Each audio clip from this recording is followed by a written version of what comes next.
समय पहले एक जंगल में 7 चील अपनी इकलौती बहन के साथ एक बड़े से घोंसले में रहते थे। सातों भाई रोज जंगल में जाकर शिकार कर कर ले आते और बहन उस शिकार को पकाने का काम करती। इकलौती होने के कारण सातों भाई अपनी बहन को बहुत लाड प्यार किया करते। सुनिए भैया, आज कुछ बढ़िया सा शिकार ले आइए और हाँ, मुझे कुछ सब्जियाँ भी ला कर दीजिए। खाना पकाने के लिए मुझे उनकी जरूरत है। ठीक है बहन, जैसा तुम कहो।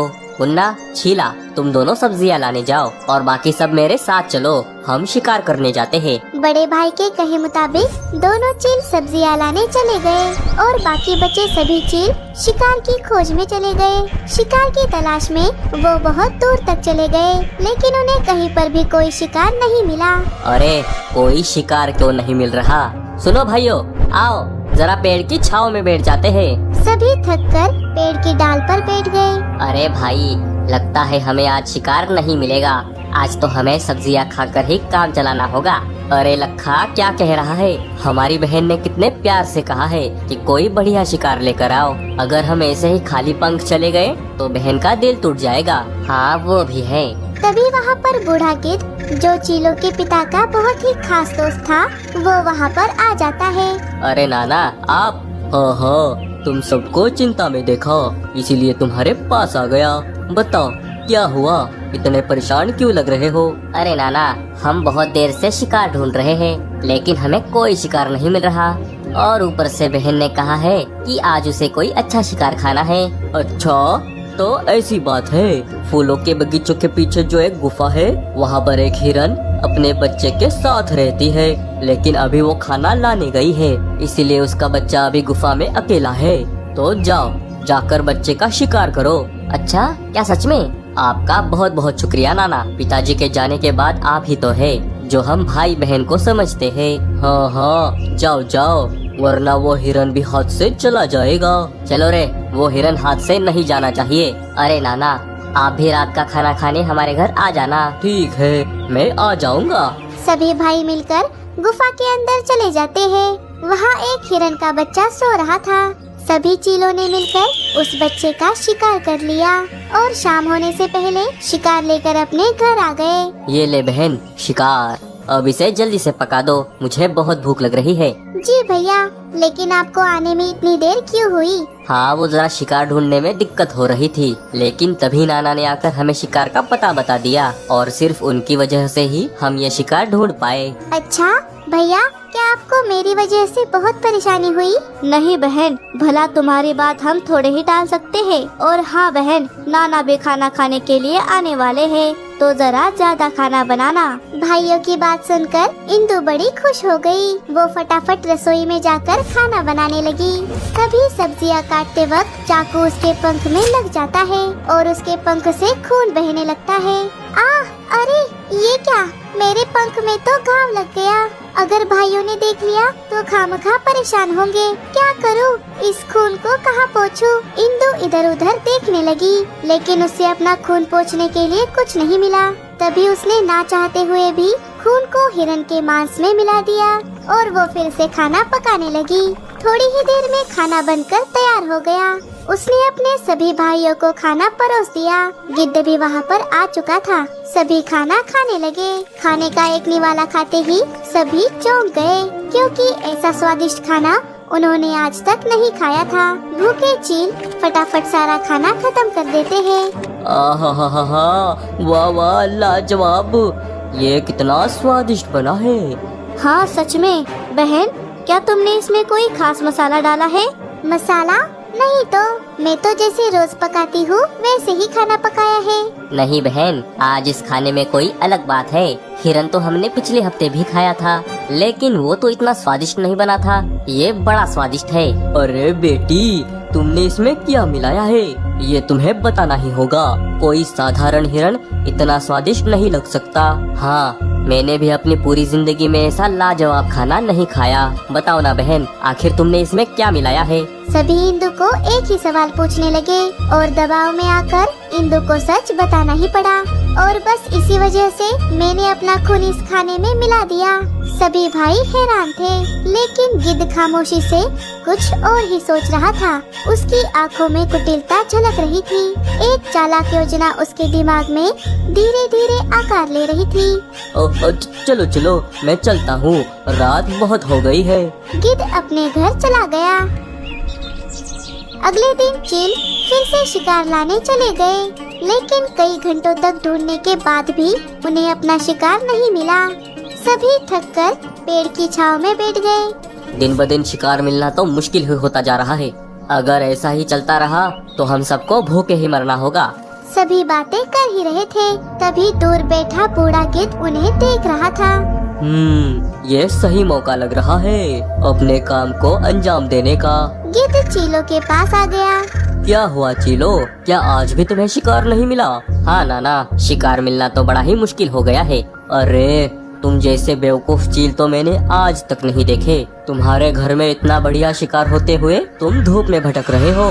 क्या हमारे घर में? ये आप क्या कह रहे हैं नाना? हाँ, हम कुछ समझे नहीं। आप किसकी बात कर रहे हैं? अरे तुम्हारी बहन। गिद्ध की बात सुनकर चील बहुत गुस्से में आ गए। बड़ी ऊंची बात कर दी नाना। हम आपकी उम्र का लिहाज कर रहे हैं, इसलिए आप अभी तक यहाँ पर खड़े हैं। अगर आपकी जगह कोई और होता तो उसका सिर धड़ से अलग होता इसी वक्त। अरे अरे ठंड रख भाया, मेरी पूरी बात तो सुन ले। नहीं, हमें आपकी कोई बात नहीं सुननी। अरे छीला, तुम समझ नहीं रहे, तुम सबका तंदुरुस्त रहना कितना जरूरी है। मैंने कहा ना, आप चुप रहिए, वरना। सभी बहुत गुस्से में थे, लेकिन उनमें से एक चील को गिद्ध की बात अच्छी लग रही थी। अरे छीले, नाना क्या कहना चाहते हैं पहले वो तो सुन ले। आप बोलिए नाना। हाँ, अब मेरी बात ध्यान से सुनो। मुझे एक बात बताओ, कल जो तुमने हिरण खाया था, क्या उसका स्वाद तुम्हारे मुंह से चला गया? अरे क्या कहते हो नाना, उसे याद करते ही स्वाद झट से मुंह में आ जाता है।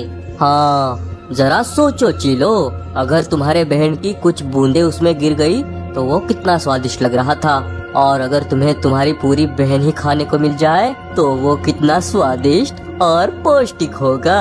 चील गिद्ध की बातों में आने लगे। बस नाना, बस, बहुत कर ली तुमने बकवास।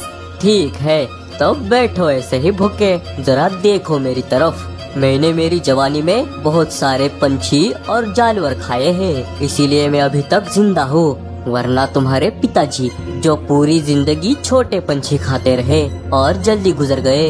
अब लगता है भूखमरी की वजह से हमारे भी हालत उनके जैसे ही हो जाएगी। ऊंची सोच भाया, ऊंची सोच। अगर तुम्हें अपने आप को तंदुरुस्त रखना है तो तुम्हें अपनी स्वादिष्ट बहन को अपना निवाला बनाना ही होगा।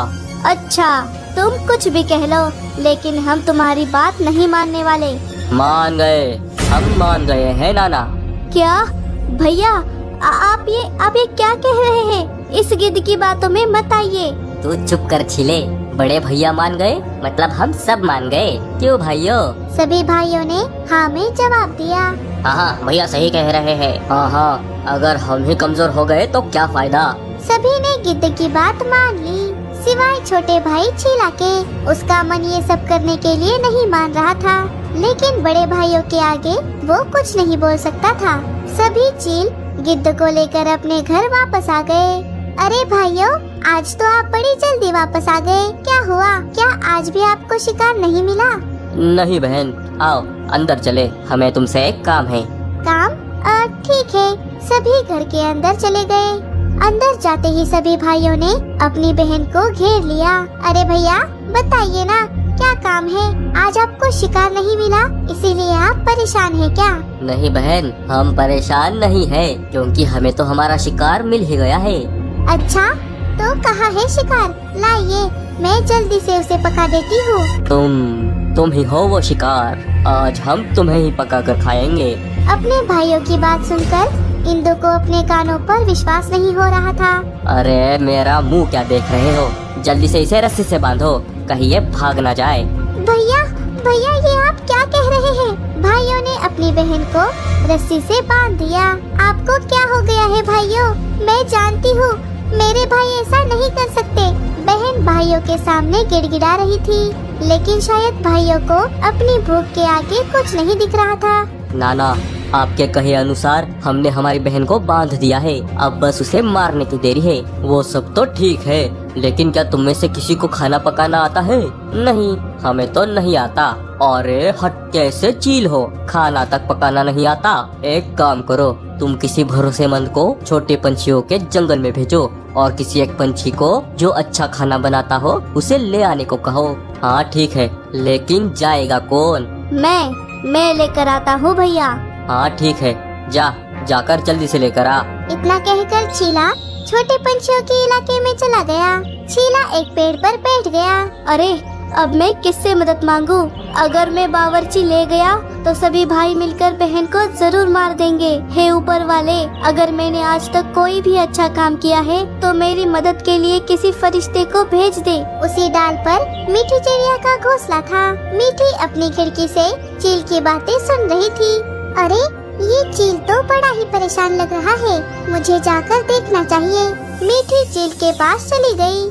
सुनिए चील भाई, आप परेशान लग रहे हैं, क्या बात है? क्या मैं आपकी कोई मदद कर सकती हूँ? चिड़िया क्या तुम मेरी मदद कर सकती हो? वो दरअसल चीला ने सारी बात मीठी को बता दी। क्या? कैसे भाई है? भूख के लिए अपनी बहन तक को नहीं छोड़ रहे? उस गिद्ध ने मेरे भाइयों की आंखों पर पट्टी बांध दी है, उन्हें सही गलत कुछ दिखाई नहीं दे रहा। चिड़िया मेरी मदद करो चिड़िया। चील भाई, क्या आप मुझे ये बता सकते हैं कि आपके भाइयों ने कभी कोई चील खाया है? नहीं, उन्होंने अभी तक कोई चील नहीं खाया। ठीक है, मेरे पास एक प्लान है। मीठी चीला को प्लान बता देती है। वाह वाह चिड़िया, ये तो बड़ा ही अच्छा प्लान है। मीठी चीला के साथ जाने लगी। ये देखिए भाई, मैं अपने साथ इस बावर्ची चिड़िया को ले आया हूँ। अच्छा, ए चिड़िया, तुझे खाना पकाना तो आता है ना? हाँ चील भाई, मुझे खाना पकाना आता है। ठीक है, जा छिले, इसे अंदर ले जा और पहले इंदु का काम तमाम कर दे। चीला मीठी को अंदर ले गया। अंदर उसकी बहन को बंधा देख मीठी को उस पर बहुत दया आ गई। मार दो भाई, मुझे मार दो, मैं तुम जैसे चीलों की बहन हूँ, ये मेरी ही फूटी किस्मत है। अरे चील बहन, मैं और चील भाई आपकी मदद करने आए हैं। बहन, माँ के जाने के बाद एक तुम ही तो हो जिसने मुझे माँ की कमी महसूस होने नहीं दी। मैं तुम्हें कैसे मार सकता हूँ? तुमने मेरा बिल्कुल माँ जैसा ख्याल रखा है। हे ऊपर वाले, कोई तो है जो मुझे सच में प्यार करता है। चील भाई, आप भी बाहर जाइए, तब तक मैं खाना पका देती हूँ। चील बाहर चला गया। मीठी ने अपने साथ लाए हुए मशरूम को पका दिया और उनकी सब्जी बनाकर सभी को परोस दिया। अरे वाह, खुशबू तो बहुत बढ़िया आ रही है। अरे वाह चिड़िया बावर्ची, अच्छा काम किया है तूने। चलो अभी दावत का मजा उड़ाते हैं। सभी ने बड़े चाव से खाना खाया। किसी को खाने पर शक तक नहीं हुआ। सभी को यही लगा कि वो उनकी बहन को ही खा रहे हैं। वाह वाह, ये तो उस दिन से भी ज्यादा स्वादिष्ट बना है। इतना स्वादिष्ट और पौष्टिक खाना खाकर मेरे तो शरीर में अलग ही ऊर्जा आ गई है। क्यों चील, सही कहा ना? चीलों ने खाना तो खा लिया था, लेकिन अब उन्हें अपने बहन को खाने का पछतावा हो रहा था। भाइयों, ये हमने क्या कर दिया? हम अपनी प्यारी बहन को मारकर खा गए। नहीं, हम ऐसा कैसे कर सकते हैं? भाई, हमें क्या हो गया था? हम इतने क्रूर कैसे हो गए? जिस बहन ने हमें इतना प्यार दिया, हमने उसी को मार दिया। हमारी बहन हमें कभी माफ नहीं करेगी। शीला, तू सही कह रहा था, हमें तेरी बात मान लेनी चाहिए थी। तेरी बात ना मानकर हमने बहुत बड़ा पाप किया है। मैं अपने आप को कभी माफ नहीं कर सकता। अब मेरे गलती की एक ही सजा है, मेरी मौत। रुक जा लखा, तूने अकेले नहीं बल्कि हम सब ने मिलकर ये गिरा हुआ काम किया है। हमारी बहन तो हमारे पास वापस नहीं आ सकती, इसीलिए हम सभी उसके पास जाएंगे। हाँ हाँ, मर जाओ, मैं तुम्हें भी खा जाऊंगा। सभी चीलों ने मरने का फैसला कर लिया। तभी रुक जाइए भैया, हमारी बहन जिंदा है। क्या? चीले, तू क्या कह रहा है? हाँ भैया, मैं सच कह रहा हूँ। बहन, बाहर आ जाओ। चीलों की बहन बाहर आ गई। बहन को जिंदा देखकर सभी भाइयों को ऐसा लगा जैसे उन्हें उनकी जिंदगी की सारी खुशियाँ वापस मिल गई हो। अरे ये जिंदा कैसे है? अरे देख क्या रहे हो चीलो, मार डालो इसे। नहीं, बहुत हो गया गिद्ध, अब हम तेरे बहकावे में नहीं आएंगे। अच्छा, तुम ना सही, मैं ही इसका काम तमाम कर देता हूँ। तो अब तू मारेगा हमारी बहन को। आज तो मैं तुझे नहीं छोड़ूंगा। गिद्ध वहाँ से भागने लगा। लखा भी उसे पकड़ने के लिए उसके पीछे चला गया। हम तुमसे माफी मांगने के लायक भी नहीं हैं। हाँ बहन, हमें माफ कर दो, वरना पूरी जिंदगी हमें पछतावे में जीना होगा। भाइयों, मुझसे माफी मांगने की कोई जरूरत नहीं है। मैं जानती हूँ आप मुझे मारने की कभी सोच नहीं सकते। ये सारा किया धरा उस गिद्ध का था। मीठी बहन, अगर आज तुम हमारी मदद नहीं करती तो शायद भाइयों की आंखों से ये पट्टी कभी नहीं हटती। आपकी मदद करके मुझे भी बहुत अच्छा लगा। चलिए मैं चलती हूँ। भाई बहन को फिर से मिलाकर चिड़िया वहाँ से चली।